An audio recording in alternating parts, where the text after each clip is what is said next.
तो बच्चों, मैं प्रदीप कुमार आपका अपने यूट्यूब चैनल पे एक बार फिर से स्वागत करता हूं। आशा करता हूं आप सभी अच्छे होंगे और जहां भी होंगे मन लगा करके पढ़ाई कर रहे होंगे। हम लोग क्लास 10 का मैथ पढ़ रहे हैं और हम लोगों ने चैप्टर 2 में 3 वीडियो पहले ही पढ़ रखा है। आज चौथा वीडियो है। बाकी पीछे वीडियो को आपका काफ़ी प्यार मिला है और आपका इस प्यार के लिए मैं आप सभी लोगों को धन्यवाद देना चाहता हूँ। आप लोग काफ़ी अच्छे से मन लगा करके पढ़ाई कर रहे होंगे। कई लोगों ने उस पर अच्छा कमेंट भी भेजा है।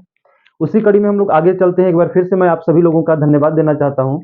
बाकी चैनल को शेयर करिए, लाइक करिए और सब्सक्राइब करिए। ठीक है, वीडियो जितनी भी जाती है उनको अपने दोस्तों को बुलाइए, पढ़िए। आप विश्वास रखिए कि आपका क्लास 10 का बोर्ड का जो पेपर है बहुत ही अच्छे तरीके से होने वाला है मैथ में। ठीक है, चलो हम लोग आगे स्टार्ट करते हैं। हम लोगों ने बहुपद के शून्यक के बारे में पढ़ रखा था कि बहुपद के शून्यक क्या होते हैं। तो बहुपद में चर राशि का वह मान जो बहुपद के मान को क्या कर दे, शून्य कर दे, वो बहुपद के शून्य कहलाते हैं। इसके लिए हम लोगों ने ग्राफ के द्वारा भी देखा था कि ग्राफ के द्वारा भी हम लोगों ने सीखा है कि ग्राफ यदि सरल रेखा है तो उसके कितने शून्यक होंगे, परवलयाकार है तो उसके कितने शून्यक होंगे, और वक्र रेखा में है तो उसके कितने शून्यक होंगे। ठीक है, अब हम लोगों ने एक चीज वहां पे पढ़ा था, आप लोगों ने ध्यान दिया होगा कि यदि सरल रेखा में है, अर्थात यदि कोई बहुपद कैसा है, यदि कोई बहुपद रैखिक बहुपद है, अर्थात रैखिक बहुपद का मतलब रैखिक बहुपद, तो रैखिक बहुपद का मतलब क्या है कि जो बहुपद इसका मानक रूप क्या होता है, तो इसका मानक रूप ax प्लस बी का होता है और जहां पे a बराबर 0 के नहीं होना चाहिए। ये उसका क्या कहलाता है, रैखिक बहुपद का मानक रूप कहलाता है ना।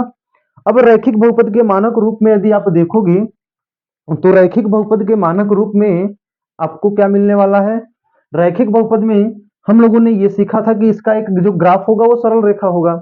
अब इसमें देखो आगे की तरफ हम लोगों को चलते हैं। आज का हमारा टॉपिक है बहुपद के गुणांक और शून्यक में संबंध। अब समझ लेते हैं कि गुणांक क्या होता है। जैसे मान लीजिए मैंने एक बहुपद लिखा 2x² प्लस 3x माइनस 2। ठीक है, अगर यहां से आपसे पूछा जाए कि एक्स स्क्वायर का गुणांक क्या है तो आपका आंसर क्या आएगा, 2। एक्स के साथ एक्स स्क्वायर के साथ गुणा के रूप में कौन जुड़ा है, 2 जुड़ा है। एक्स स्क्वायर के साथ गुणा के रूप में कौन जुड़ा है, 2 जुड़ा है, अर्थात एक्स स्क्वायर का गुणांक कौन हो जाएगा, 2। इसी प्रकार से एक्स का यदि गुणांक आपसे पूछे कि एक्स का गुणांक क्या होता है तो आप क्या बताओगे, 3। ठीक है, अगर यहां से देखो ax प्लस बी है, ax प्लस प्लस बी में x का गुणांक यदि आपसे पूछा जाए तो क्या होगा, a होगा। और अचर पद आपका क्या होगा, b। यहाँ पे अचर पद क्या होगा, माइनस का 2। ठीक है, अगर आगे समीकरण हो ax² plus B X plus का c, तो यहाँ पे क्या होगा, एक्स स्क्वायर का गुणांक एक्स स्क्वायर के साथ गुणा के रूप में कौन जुड़ा है, a जुड़ा है। तो एक्स स्क्वायर का गुणांक कौन हो जाएगा, a होगा। x का गुणांक कौन होगा, b, क्योंकि x के साथ यदि गुणा के रूप में देखोगे तो b ही जुड़ा है ना। और अचर पद आपका क्या हो जाएगा, c हो जाएगा। ठीक है, इतनी बातें तो आपको कंफर्म हो गई होंगी। अब चलिए देखते हैं बहुपद के गुणांक में संबंध, बहुपद के शून्यक और गुणांक में संबंध। ये अगर एक रैखिक बहुपद है, रैखिक बहुपद में घात कितनी होती है, रैखिक बहुपद की घात 1 होती है। रैखिक बहुपद या एक घातीय बहुपद जिसके घातों की संख्या कितनी होती है बेटा, 1 होती है। अब देखो यहां से आपको पिछले वीडियो में बताया गया कि जितने घातों की संख्या होगी उतनी ही क्या होंगे, शून्यकों की भी संख्या होगी। आप यहां से मान लीजिए कि माना इसके जो शून्यक है, माना शून्यक इसके कौन है, अगर मान लो इसके शून्यक के है। ठीक है, मान लीजिए कि इसका शून्यक रैखिक बहुपद में इसका शून्यक के है। के का मतलब ये हुआ कि ax प्लस बी में x के जगह पे यदि आप के रखते हो तो इस पूरे बहुपद का मान क्या कर देगा, शून्य कर देगा। ठीक, इसका मान क्या कर देगा, शून्य कर देगा। अब यदि इसका शून्य यदि के है तो के बराबर आप लिख सकते हो, क्या लिख सकते हो, माइनस बी बटे में ए। आप क्या करिएगा, माइनस बी बटे में ए। ठीक है, अब देखिए ये क्या है, आपका के शून्यक है, माइनस बी बटे में ए को हम लोग क्या बोलते हैं, गुणांक बोलते हैं। किसका, रैखिक बहुपद के गुणांक। अर्थात आप के को इस तरह तरीके से भी लिख सकते हो, बी क्या है, तो बी यहाँ पे किस रूप में आया है, अचर पद में आया है। ठीक है, बी क्या है यहाँ पे, अचर पद, बटे में ए क्या है, ए एक्स के साथ जुड़ा हुआ है और किस रूप में जुड़ा है, गुणा के रूप में, अर्थात ये क्या हो जाएगा, एक्स का गुणांक हो जाएगा। ठीक है, एक्स का क्या होगा, गुणांक होगा। अब यहां से देखो आप दोनों को याद रख सकते हो कि के बराबर माइनस बी बटे में ए या के बराबर माइनस अचर पद बटे में एक्स का गुणांक। ठीक है, ये दोनों एक ही बातें हैं। यहाँ पे बी और ए से प्रदर्शित किया गया, यहाँ पे आपका गुणांक के लिख करके बताया गया कि अचर पद है, बी अचर पद है और ए एक्स का गुणांक है। एक्स क्या है, ए का गुणांक है। ठीक है, अब देखो यहां से ये हो गया आपका किसमें संबंध है, शून्यक और गुणांकों के बीच संबंध है। किसके लिए, रैखिक बहुपद के लिए। एक बार फिर से आप ध्यान दीजिएगा कि रैखिक बहुपद का यदि मानक रूप आपको पता है कि ए एक्स प्लस बी होता है, जहां a बराबर 0 के नहीं होना चाहिए। ठीक है, यदि मान लीजिए कि रैखिक बहुपद का शून्यक आपने क्या मान रखा है, के मान रखा है। जैसे अगर x प्लस 5 है आपका, ये कैसा बहुपद है, रैखिक बहुपद। यहाँ पे यदि x बराबर हम लोग क्या रखें, माइनस का 5 रखें, तो ये क्या होगा, इस पूरे बहुपद को शून्य कर देगा। -5 प्लस 5 बराबर 0, शून्य हो जाएगा। अगर शून्यक में और गुणांक में संबंध निकालना होगा तो माइनस बी अर्थात माइनस का 5 बटे में a का मान कौन है, x के साथ यहाँ पे कौन है, 1 है। -5 बराबर -5 आ गया ना। देखो ये आपका क्या था, शून्यक था, और ये क्या था, ये आपका था अचर पद, और बटे में एक क्या था, तो एक था x का गुणांक था। क्या था, x का गुणांक था। ठीक है, ये x का गुणांक था। अब देखो दोनों मान बराबर आ गए, इसलिए ये होता है आपका कि जहां पे शून्यक है रैखिक बहुपद का, माइनस अचर पद बटे में x का गुणांक। अभी इसको देखिए, मैं आपको बहुत ही सरल तरीके से बताने वाला हूं। रैखिक बहुपद में इतना ध्यान रखोगे कि माइनस b बटे में a, अर्थात b यहाँ पे रैखिक बहुपद है तो b अचर पद होगा और a क्या होगा, x का गुणांक होगा। अब आगे की तरफ हम लोग चलते हैं, ये तो हो गया रैखिक बहुपद के लिए। अब हम लोग आगे की तरफ यदि चले तो अगला आपका आता है कौन सा, द्विघातीय बहुपद। कौन सा आता है, द्विघातीय बहुपद। अब द्विघातीय बहुपद में क्या होता है, ध्यान से देखिएगा, द्विघातीय बहुपद। ठीक है, द्विघातीय बहुपद में क्या है, द्विघातीय बहुपद। द्विघातीय बहुपद का यदि मानक रूप की आप बात करोगे तो द्विघातीय बहुपद का मानक रूप क्या होता है बेटा, तो इसका यदि मानक रूप अगर आपसे बोला जाए, इसका मानक रूप कह लीजिए या तो फिर व्यापक रूप कह लीजिए। ठीक है, मानक रूप या व्यापक रूप कितना होता है, A X square plus B X plus C के रूप का होता है, जहां पर ए बराबर नहीं होना चाहिए किसके, 0 के। ए किसके बराबर नहीं होना चाहिए, 0 के बराबर नहीं होना चाहिए। ठीक है, अब देखो ये द्विघातीय बहुपद है, इसके शून्यक कितने होंगे, घात, अगर द्विघातीय बहुपद है तो घातों की संख्या कितनी होगी, 2। घातों की संख्या का निर्धारण कैसे करते हैं, चर राशि पर सबसे अधिकतम जो घात होता है वही बहुपद की घात कहलाती है, आप लोगों ने पढ़ा होगा पिछले वीडियो में। अब यहां से द्विघातीय बहुपद है, घातों की संख्या 2 है, तो शून्यकों की संख्या भी कितनी होगी, 2 होगी। आपको शून्यकों की संख्या नहीं पता है तो मान लीजिए कि माना द्विघातीय बहुपद के शून्यक कौन कौन से हैं, शून्यकों की या द्विघाती बहुपद के शून्यक इस प्रकार से माना, द्विघातीय बहुपद के शून्यक कौन कौन से हैं, इसके शून्यक मान लीजिए कौन कौन से हैं, एक अल्फा है और दूसरा अल्फा तथा बीटा है। ठीक है, इसको हम लोग बोलते हैं अल्फा और ये आपका होता है बीटा। ठीक, अब यदि इसके शून्यक मान लीजिए अल्फा और बीटा, तो अभी यहाँ पे देखिए हम लोगों को कितने संबंध मिलेंगे, 2 संबंध मिलेंगे। रैखिक बहुपद में आपका एक शून्यक था तो एक संबंध हम लोगों ने पढ़ा, वो संबंध क्या था, के बराबर माइनस बी बटे में ए। ठीक है, माइनस बी बटे में ए, जहां पे बी आपका क्या था, तो बी को आप बोल सकते हो, अगर इसको लिखा जाए तो के बराबर माइनस बी बटे में ए। बी क्या था आपका, अचर पद था, माइनस, और ए क्या था, एक्स का गुणांक था। यही था ना बेटा, एक्स का गुणांक था। ठीक है, एक्स का गुणांक, ये किसके लिए था, रैखिक बहुपद के लिए था। किसके लिए, रैखिक बहुपद के लिए था। ठीक है, अब इधर देखो, इधर देखिए, अब इसके यदि द्विघातीय बहुपद है तो शून्यकों की संख्या कितनी होगी, 2 होगी, अल्फा तथा बीटा मान के रखा है हम लोगों ने। यदि द्विघातीय बहुपद की 2 शून्यक है तो इसमें 2 संबंध आपको मिलते हैं।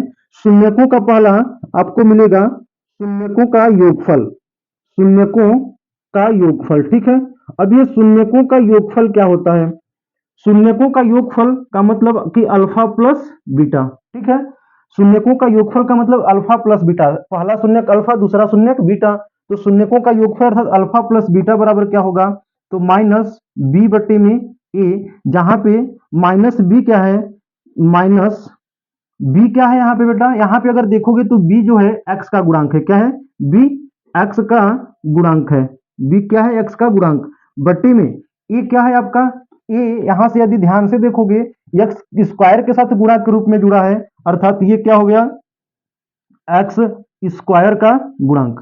ठीक है, तो यहां से एक संबंध निकल के आ गया किसके लिए, योगफल के लिए, और योगफल के लिए क्या निकल करके आया कि अल्फा प्लस बीटा बराबर माइनस बी बटे में ए। ठीक है, जहां पे बी है आपका एक्स का गुणांक होता है बी, और ए क्या है यहाँ पर, तो यहाँ पर ए एक्स स्क्वायर का गुणांक है। ठीक, अब अगला देखो, तो अगला आपको है, इसका दूसरा जो संबंध होता है वो होता है शून्यकों का गुणनफल। क्या होता है, शून्यकों का गुणनफल। ठीक है, शून्यकों का गुणनफल। अब शून्यकों का गुणनफल ये क्या होता है, शून्यक कौन कौन से हैं, अल्फा है और इसके शून्यक दूसरे कौन है, बीटा। तो अल्फा इंटू बीटा बराबर यदि आप देखोगे ये हो जाएगा सी बटे में ए। क्या हो जाएगा, अल्फा इंटू बीटा बराबर सी बटे में ए, अर्थात इसको आप पूरा लिख सकते हो अल्फा इंटू बीटा बराबर सी। अब यहाँ पर क्या है, द्विघाती यदि बहुपद को आप इसको देखोगे ध्यान से तो सी यहाँ पे किस रूप में कार्य करता है, तो सी जो यहाँ पे होता है वो कौन सा होता है, अचर पद होता है। कौन सा होता है, अचर पद। बटे में ए क्या है आपका यहाँ पे, एक्स स्क्वायर का गुणांक, एक्स स्क्वायर का गुणांक। ठीक है, तो ये दो संबंध आपको किसमें देखने को मिलेंगे, द्विघातीय बहुपद के लिए।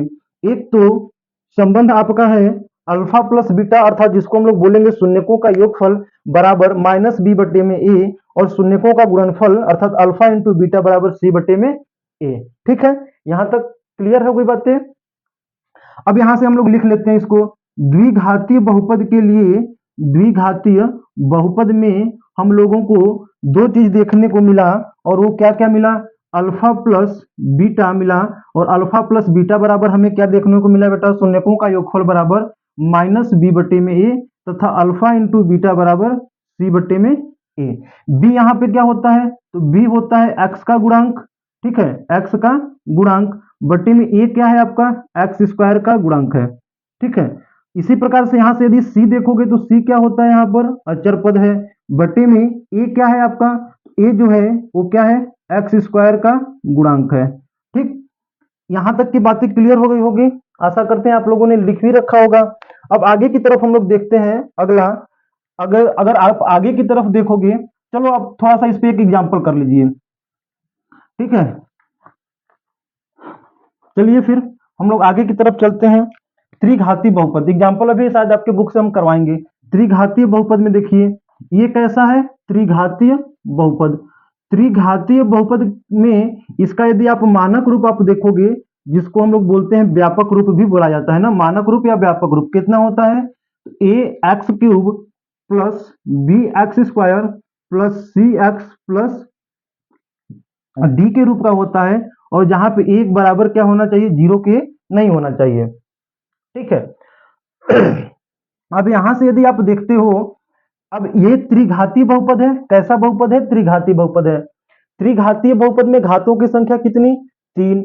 जब घातों की संख्या तीन तो शून्यकों की संख्या भी कितनी होगी, तीन होगी।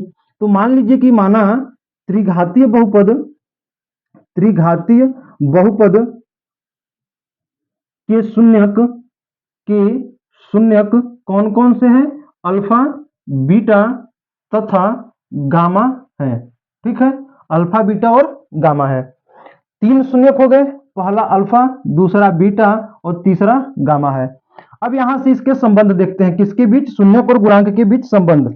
अब शून्यक और गुणांक में संबंध यदि आप देखोगे शून्यक और गुणांक में संबंध, गुणांक में संबंध देखिए। अब यहां से पहला जो होगा शून्यकों का, जिसे हम लोग योगफल बोलते हैं, अर्थात alpha plus beta plus gamma. शून्यकों का योगफल, तीन शून्यक है अल्फा बीटा और गामा, तो उसका योगफल बराबर क्या होता है, माइनस बी बटे में ए। क्या होता है, माइनस बी बटे में ए। अर्थात इसको आप इस तरीके से भी लिख सकते हो, क्या लिखोगे, alpha plus beta plus gamma बराबर माइनस बी। यहां पे देखोगे किसका गुणांक है, तो बी यहाँ पे किसका गुणांक है, एक्स स्क्वायर का गुणांक। किसका गुणांक है, एक्स स्क्वायर का गुणांक। ठीक है, एक्स स्क्वायर का गुणांक बटे में ए क्या है, तो जो ए है वो क्या है, एक्स क्यूब का गुणांक है। क्या है, एक्स क्यूब का गुणांक। ठीक है, तो पहला तो आपका ये आपका संबंध निकल के आ गया, अल्फा प्लस बीटा बराबर माइनस बी बटे में ए, या अल्फा प्लस बीटा बराबर माइनस बी होता है एक्स स्क्वायर का गुणांक, और ए क्या है, एक्स क्यूब का गुणांक। ठीक है, दूसरा संबंध यदि आप देखोगे यहां से, तो जो दूसरा आपको संबंध देखने को मिलेगा, दो शून्यकों के गुणनफलों का योगफल। मतलब पहले अल्फा और बीटा को लीजिएगा, अल्फा बीटा प्लस बीटा को, पहले देखो अल्फा को लिए फिर बीटा को, अब लेंगे बीटा को और गामा को, प्लस बीटा इंटू गामा, फिर अब किसको लेंगे, गामा को और अल्फा को, गामा इंटू अल्फा। दो शून्यकों के गुणनफलों का योगफल, ये क्या होता है, तो दो शून्यकों के गुणनफलों का योगफल यदि आप देखोगे तो ये होता है आपका सी बटे में ए। क्या हो जाएगा बेटा? सी बटे में ए। जहां पे सी आपका क्या होता है? सी यदि यहाँ पे आप देखोगे तो सी है आपका कौन सा? एक्स का गुणांक। यहाँ पे सी क्या है? सी है एक्स का गुणांक। ठीक है, सी है एक्स का गुणांक बटे में ए क्या होता है? तो ए होता है आपका एक्स क्यूब का गुणांक। एक्स क्यूब का गुणांक होता है। ठीक है, तो ये हो गया आपका दूसरा संबंध जो आपका निकल करके आ गया, alpha into beta, beta into gamma और प्लस गामा इंटू अल्फा बराबर सी बटे में ए, या इसी को कह सकते हो कि एक्स का गुणांक बटे में एक्स क्यूब का गुणांक। अब देखिए हम लोग तीसरा संबंध देखते हैं। तीन शून्यक है, तीन घातीय समीकरण बहुपद है, तो तीन शून्यक और तीन शून्यक है, तो तीन संबंध। एक अल्फा प्लस गामा हो गया, alpha beta beta gamma plus gamma alpha का योगफल हो गया। और तीसरा है आपका alpha into beta into gamma बराबर क्या हो जाएगा? माइनस डी बटे में कौन सा बेटा? ए। क्या हो जाएगा? माइनस डी बटे में ए। या आप इसी को इसे भी लिख सकते हो आप। डी क्या है यहाँ पर? तो डी है आपका अचर पद। क्या है? डी अचर पद बटे में ए क्या है आपका? ए क्या है आपका? एक्स क्यूब का गुणांक। ए क्या है? एक्स क्यूब का गुणांक। ठीक है, तो ये आपका तीसरा संबंध निकल करके आ गया। ये आपका कौन सा संबंध है? तीसरा संबंध। ठीक, alpha plus beta plus gamma बराबर माइनस बी बटे में, alpha beta plus beta gamma plus gamma alpha बराबर सी बटे में, alpha into beta into gamma बराबर माइनस डी बटे में ए। इसी प्रकार से ये क्रम आगे चलता रहेगा चतुर्थ घातीय बहुपद के लिए। फिलहाल तो आपको यहीं तक पढ़ना है, क्लास 10 में त्रिघातीय बहुपद तक पढ़ना है। अब देखो इसको थोड़ा सा हम लोग समझ लेते हैं। रैखिक बहुपद था, रैखिक बहुपद में एक शून्यक थे, तो कहां से स्टार्ट हुआ? माइनस बी बटे में ए। द्विघातीय बहुपद में दो शून्यक थे, तो दो संबंध बना, अल्फा प्लस बीटा का और अल्फा इंटू बीटा का। पहला तो यही है माइनस बी बटे में, माइनस बी यहाँ पे था एक्स का गुणांक और ये क्या था? एक्स स्क्वायर का गुणांक। अल्फा इंटू बीटा बराबर सी बटे में, सी था आपका अचर पद और ए क्या था? एक्स स्क्वायर का गुणांक। ठीक है, त्रिघातीय बहुपद है तो तीन शून्यक और तीन शून्यक, तो कितने संबंध बनेंगे? तीन संबंध। Alpha plus beta plus gamma बराबर माइनस बी बटे में, माइनस बी यहाँ पे होता है एक्स स्क्वायर का गुणांक और ये होता है एक्स क्यूब का गुणांक। Alpha beta plus beta gamma plus gamma alpha बराबर सी बटे में ए, जहां पे सी क्या होता है? एक्स का गुणांक होता है और ए क्या होता है? एक्स क्यूब का गुणांक होता है। Alpha into beta into gamma बराबर माइनस डी बटे में ए, और अर्थात जिस डी होता है आपका अचर पद होता है, आप इससे तुलना करोगे तो, और ए क्या होता है? एक्स क्यूब का गुणांक होता है। क्या आपको इसमें कुछ दिख रहा है? देखो, इसमें यदि आप देखोगे ना तो पहला पद क्या है? माइनस का है। पहला पद क्या है? माइनस का। दूसरा किस में है? प्लस का। इसमें भी देखोगे तो पहला माइनस में है, दूसरा किस में है? प्लस में है। फिर तीसरा किस में आएगा? आया है माइनस में आया है। इसका मतलब कि जब आप चतुर्थ घातीय बनाओगे तो पहला माइनस आएगा, दूसरा का प्लस आएगा, फिर माइनस फिर प्लस। ये क्रम निरंतर चलता रहता है ना, पहले माइनस फिर प्लस फिर माइनस फिर प्लस फिर माइनस, इस प्रकार से ये क्रम आगे की तरफ चलता रहेगा। फिलहाल आपको तीन त्रिघातीय बहुपद तक ही पढ़ना है, तो त्रिघातीय बहुपद में शून्यक और गुणांक के बीच संबंध आपके यही हो गए। ठीक है, अब हम लोग आगे की तरफ चलते हैं। ये तो है कि यदि बहुपद दिया रहेगा तो आप उसके शून्यक और गुणांक के बीच संबंध सत्यापित करोगे। आपको क्वेश्चन देगा कि या तो आप शून्यकों को निकालिए, शून्यक निकालने के बाद शून्यक और गुणांक में संबंध स्थापित करिए। ठीक है, अब आगे आपको ये पढ़ना है कि मान लीजिए आपके पास कोई समीकरण दिया है। ठीक है, अब कोई शून्यक दिया है। शून्यक देने के बाद ये आपसे बोल देगा कि आपको क्या करना है? आपको बहुपद बनाना है। ठीक है, बहुपद का आपको समीकरण बनाना है। अब देखिए आपको क्या करना है। यहाँ पे अभी तक तो आपको कोई ऐसा दिया रहेगा जैसे x square plus 2x plus का कितना 3। ठीक है, इस प्रकार से दिया है, तो आप इसका गुणनखंड की विधि के द्वारा शून्यक ज्ञात कर लीजिएगा। शून्यक से आप गुणांक में संबंध बता दीजिएगा। क्या होता है? यहाँ पे द्विघाती है तो अल्फा प्लस बीटा, इसके दो शून्यक होंगे और अल्फा प्लस बीटा बराबर क्या होगा? माइनस बी की जगह पे क्या कौन है? 2 बट्टे में ए की जगह पे कौन है? 1। इसके जो शून्यक आएंगे यहाँ पे रख करके दोनों को बराबर कर दीजिएगा। ठीक है, लेकिन अब यहाँ से आपको शून्यक दिया रहेगा तो आप ये इस प्रकार का बहुपद कैसे बनाओगे, इसके लिए हम लोग देखते हैं। ठीक है, अब शून्यक दिया रहेगा तो आपको बहुपद बनाना है। कैसे बनाना है? अब आइए देखते हैं हम लोग। यदि आपको मान लीजिए कि दो शून्यक दिए हैं, कितने? मान लीजिए कि माना दो शून्यक आपको दिए हैं। कौन से दो शून्यक? कौन कौन है? अल्फा और बीटा है। ठीक है, कौन कौन है? अल्फा और बीटा है। तो दो शून्यक जब अल्फा और बीटा रहेंगे तो इसका जो बहुपद का समीकरण होगा वो आप बनाओगे कि एक्स स्क्वायर, आपको सबसे पहले क्या रखना है? एक्स स्क्वायर, एक्स स्क्वायर, फिर क्या होगा? Minus alpha plus beta x, और उसके बाद प्लस अल्फा इंटू बीटा। ठीक है, अभी हम लोगों ने द्विघातीय अल्फा और बीटा दो शून्यक है, तो दो शून्यक किस में होंगे? द्विघातीय बहुपद में होंगे। द्विघातीय बहुपद में अभी मैंने बताया है कि यदि दो शून्यक है तो इसमें संबंध दो बनेगा, एक अल्फा प्लस बीटा का बनेगा और एक अल्फा इंटू बीटा का, दो शून्यक बनेगा। इसका उपयोग करके आप बना सकते हो बहुपद का समीकरण एक्स स्क्वायर, पहले माइनस, अभी मैंने बताया था पिछले वाले में, x square minus alpha plus beta पहले आता है तो alpha plus beta x plus alpha into beta, इस प्रकार से कर दीजिएगा।